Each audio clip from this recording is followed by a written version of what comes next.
So geochronology is the study of trying to determine the age of rocks. Okay? It combines different techniques to try to see, how rocks are aged. And in particular, radiometric dating is trying to use isotopes, radioactive isotopes, to measure, geological time scales. So these three up here are the most known ones. Like the radiocarbon dating. I think everybody, leaps on everyone. And these are all the other ones that are lesser known to people outside science.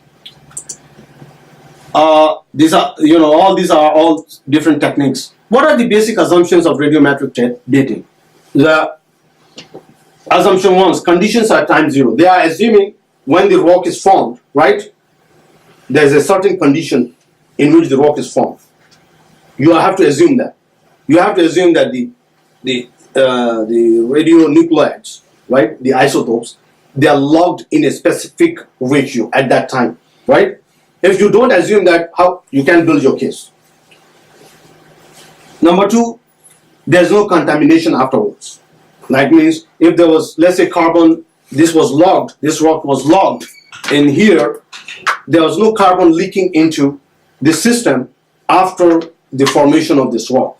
And you will see that this is a very difficult assumption to satisfy.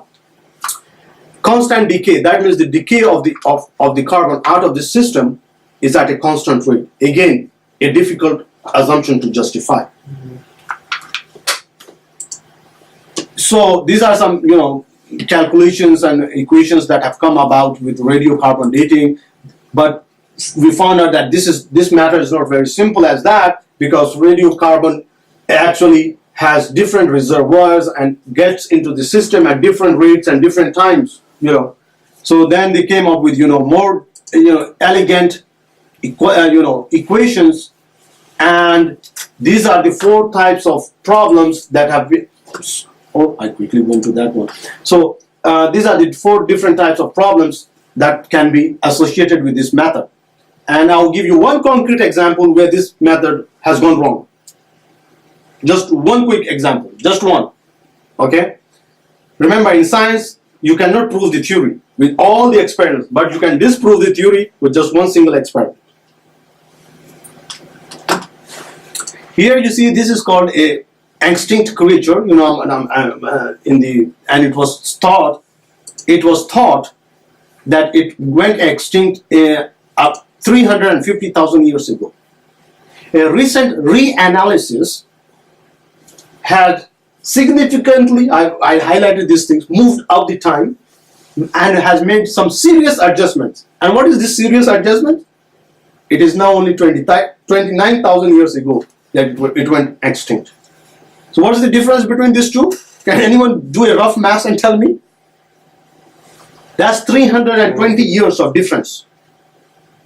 So this creature was believed to have gone extinct 350,000 years ago. Before, according to theory of modern theories, before man existed, Homo sapiens existed. Oh, we say, oops, we made a mistake. It only went extinct 29,000 years ago. Oh, and yes, man was around, Homo sapien was around, and he was butchering them and eating its meat. Is that a simple error? Imagine if this was related to religion. What would have happened? How many of you got to hear this news? Imagine if a scriptural mistake is found.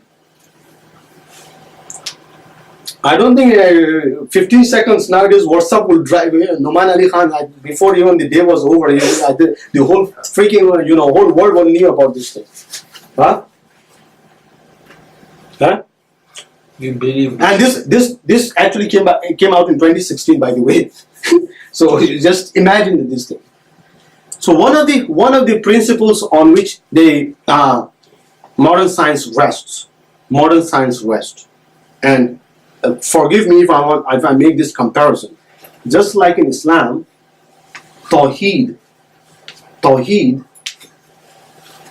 permeates the whole of Islam fundamentally. Without Tawheed, there's no Islam.